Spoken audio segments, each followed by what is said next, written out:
More to Marketing. Welcome to More to Marketing, the podcast that talks about marketing, product, and all things business.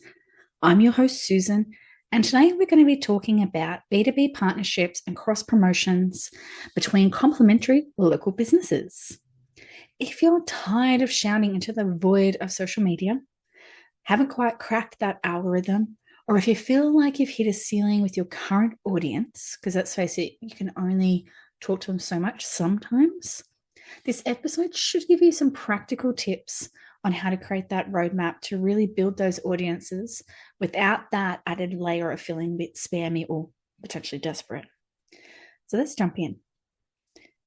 Now, why B2B partnerships beat solo efforts? So small and local businesses try to grow in isolation most of the time. They might post on their own channel, talk to their own list, and advertise to a really cold audience. And that can slow things down for potential growth that they could have had. Whereas partnerships can be a real game changer. You can then tap into a warm audience who already trust a brand being introduced.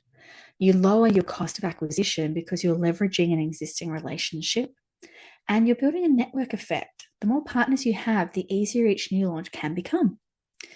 Now, pretty much think of it like this. Instead of shouting, "Look at me," you're getting introduced as a friend, potentially at a barbecue or dinner party. Now, what does complementary really mean? Not every local business is a good partner. You're looking for something where you're complementary, not competitive.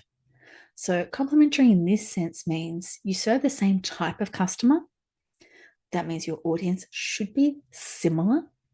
You solve different parts of a customer's life or a problem. And by recommending each other, it actually makes all of you look more helpful and also be able to be more complete as well for that customer's problem that they're trying to solve for. Now, some really great examples that you've probably seen yourselves is when, say, the local gym partners with a physio, a nutritionist, or an activewear store that's nearby. A mortgage broker partnering with buying agents, conveyancers, and accountants all within the same vicinity. A kids tutoring center partnering with like children's psychology and other extracurricular activity providers. So for this one, ask yourself about your business. Where else does my ideal customer spend money before, during, or after work when they're coming to me? And those might be some great partners to target. Now, designing simple cross-promotional offers can be simple, can be complex. But let's talk about what you actually do together. You don't need a complex joint venture or legal documents to get started. Some of the ways you could is by doing a shared offer. So bring in a receipt from our partner and we'll give you XYZ off, or a bonus product, or a GWP, whatever it might be that makes sense. Share offers also have that co-created bundles. So a great one could be, if we look at that conveyancer, it could be new home package ownership with multiple services. So you could have all those different companies at once when you're buying a new house, given as a package deal. Now, you could also go down a different path, and that's content collaboration. Joint Instagram lives, Facebook lives, LinkedIn lives. There's so many lives these days. Webinars, workshops, or even local events.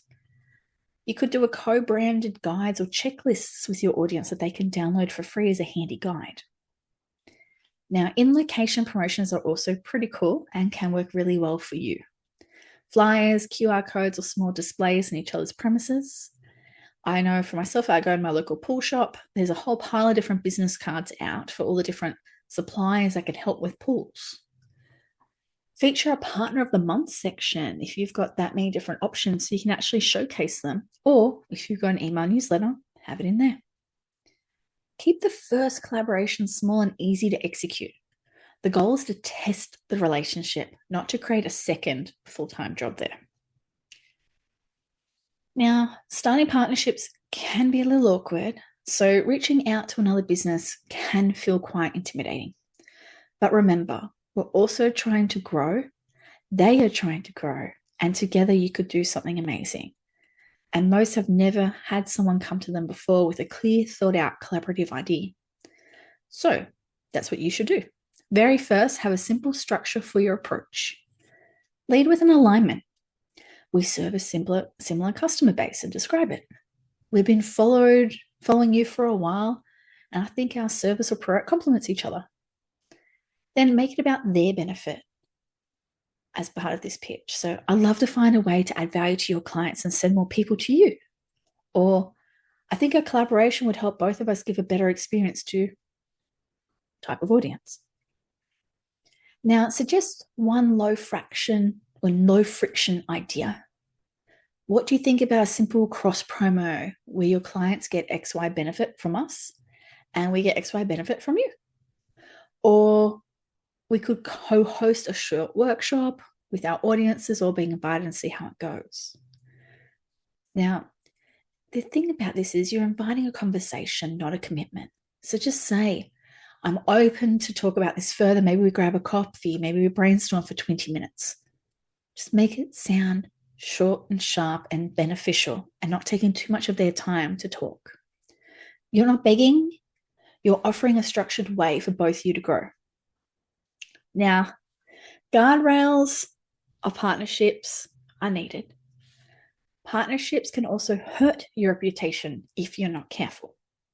Before you say yes to anyone, must check the alignment. Do they treat their customers the way you do? Do they review, like the actual reviews look solid? Would you personally use them yourself? Then check their values. Are there any red flags about how they sell, how they keep their promises, or what they post? And then check the quality. If you recommend them, will your customers say thank you? Or why did you send me there? Your brand is on the line with every recommendation, so it's important that you do this due diligence. It's better to have a few great partners than a long list of ones. Now, each partner can have ideas to use all the time, and you might even do some kind of calendar or a way of working ahead so that you can plan. Now, some really quick and simple ones that you could look at when you're having those conversations and further going down the line is a local business welcome pack. So a bundle of offers from 3 to 5 complementary local businesses given to new leads or new residents in the area. I'm using some examples from before, as you know, like buying a house. Each business includes a small but valuable incentive to try them first. You might do a theme collaboration. So it might be all about healthy resets or back to school or winter prep, whatever it might be. And in this collaboration with the businesses, it's about sharing tips, content, and offers that are on those themes. And it makes sense that you tag each other as well. Joint workshops are always good fun, either face-to-face or online, and that everyone brings value to it. These formats work especially well when they feel like they're being helpful to customers and not salesy. But above all, we need to be able to track all these activities to see if it's actually working. If you can't measure it, you'll either burn out or give up too easy. So, where you can create those unique codes, links, or phrases for each partner so you know where it came from. Track a few key numbers. How many referrals? How many have converted? Roughly what's the actual revenue? And on top of these numbers, look at the quality that are coming through. Pay attention to that. What's the feedback coming through and all those pieces too. This helps you decide which partnerships to deepen and which ones you may need to actually sunset. So, what is your plan? What are you going to do for your collaborative partnerships out there, either locally or bigger than that? Make a plan. Look at the ecosystem. Do a short list and do some research. Reach out, have some coffees. And above all, launch them one at a time and see how that progresses and works. B2B partnerships and cross promotions can be really exciting, but they can also create a lot of noise. So do put some effort in there to make sure it's done right. Thank you for listening to this podcast on water marketing. Don't forget to like and follow for more future fabulous podcasts. More to marketing.